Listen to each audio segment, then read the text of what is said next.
This channel is sponsored by the Army Painter.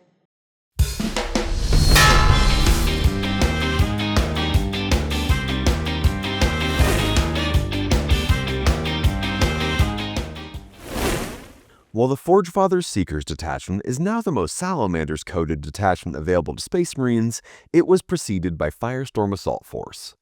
The gist is still pretty similar. Get close and set things on fire, but Firestorm Assault Force focuses more on transports to get you there. More importantly, you're not stuck playing Salamanders with this one, opening it up to chapters from Ultramarines to Black Templars and everything in between. For detachment focuses, codex reviews, and hobby tutorials, subscribe to us here on YouTube. To read more, head to goonhammer.com. Link in the description. Detachment Rule: Close Range Eradication. Ranged weapons equipped by Adeptus Astartes units gain the Assault ability, and gain +1 strength while targeting a unit within 12 inches. This is a dead simple detachment rule, and both halves work well together. Assault means you'll be getting closer, ideally where you can hit that +1 strength range. That bonus to strength helps a load of your weapons hit key breakpoints. Meltas going up to strength 10 means your Eradicators will be more reliable into vehicles. Your Hellblasters going up to strength 9 makes them a smidge better into harder targets too, and lets them hit lighter and medium vehicles more reliably. And your Aggressors and other anti-infantry fire going up to strength 5 means you'll be even better into toughness 4 and 5 targets. Flamestorm Aggressors are going to be a recurring theme in this detachment, as they're effectively always benefiting from the detachment rule, and there's a few other boons for them here too. The enhancements here are pretty good, but not the kind of enhancements you build a list around. Champion of Humanity lets the bearer's unit ignore modifiers except for saves. You won't need it every game, but into matchups like Death Guard where they've got to hit debuffs, it'll come in handy. War-Tempered Artifice is as straightforward as they come, upping the strength of melee weapons by 3. A Power Fist or Thunderhammer going up to strength 11 is a decent tool to deal with knights and vehicles, and it's especially useful on a Gravis captain with multiple weapons. Forged in Battle lets the bearer change a single hit or save throw for their unit to a 6 once per turn.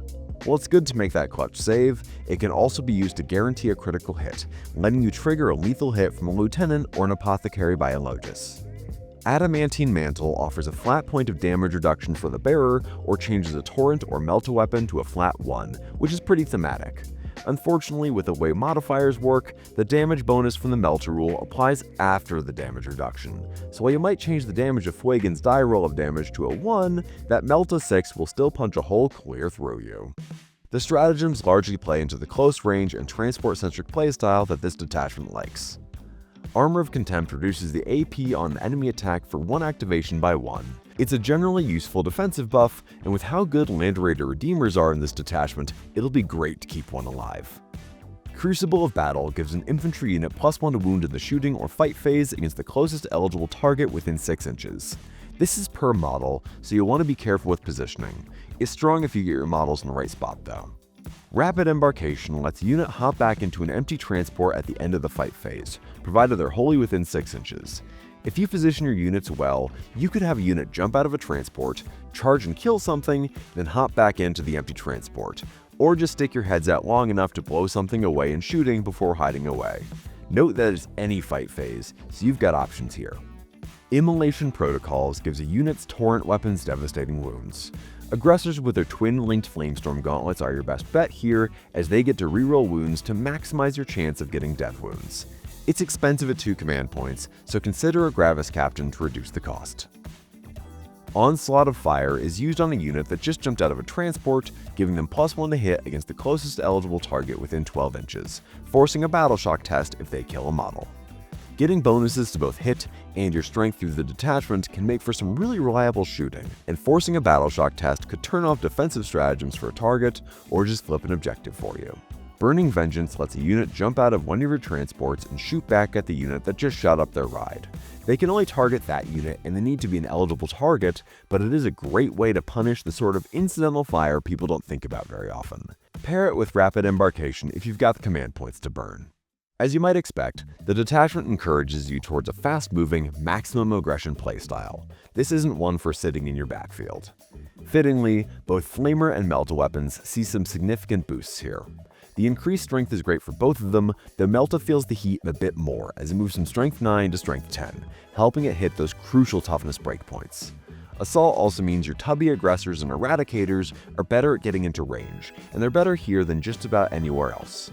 As you might expect, the Land Raider Redeemer looks particularly good in this detachment. You want to be up close to fire its flamestorm cannons anyway, and since their range is only 12 inches, they're at an effective strength 7 all the time, and that multi-melta on top likes the buff too. Inside should be flamestorm aggressors with a Gravis Captain. Twin-linked strength 5 flamers which can use discounted immolation protocols will really put the hurt on a target. The other unit which has become surprisingly popular is the Infernus Squad.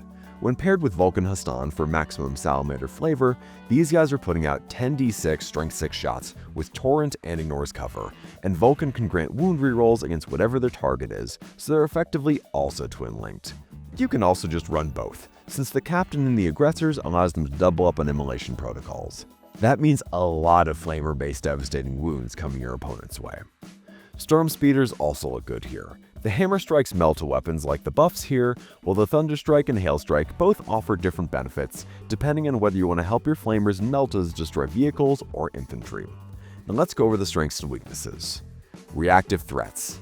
Burning Vengeance and Overwatch are both best on units with Flamers, and this detachment wants you running a lot of those. Mobility. All of your weapons gaining assault means you can stay mobile and shoot with your whole army, and you're ideally running plenty of transports. Close range firepower. Meltas are a lot scarier at strength 10, and your torrent weapons also hit some key breakpoints at higher strength. Now unfortunately, your enhancements are just fine. They're good, but they're not as impactful as the ones in Gladius or Ironstorm. Expensive. The units that get the most out of this detachment require a significant points investment. Melee. It doesn't do a whole lot for your melee output despite winning you up close. The Firestorm Assault Force fits an interesting middle point as an army that wants you shooting up close, but probably not getting into combat. It's not quite as flexible as Gladius, but speeding up the board and doing flamethrower drive-bys is certainly a viable strategy. And it's all wrapped up in a detachment that feels very cohesive and is extremely easy to build for. Without a doubt, this is one of the more beginner-friendly detachments in the game.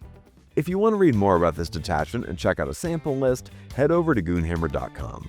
Now why don't you melt a blast that subscribe button, then support us on Patreon to ensure we keep making videos like this one. You also get Discord access, bonus podcasts, and extra features in tabletop battles like faction-specific resource trackers.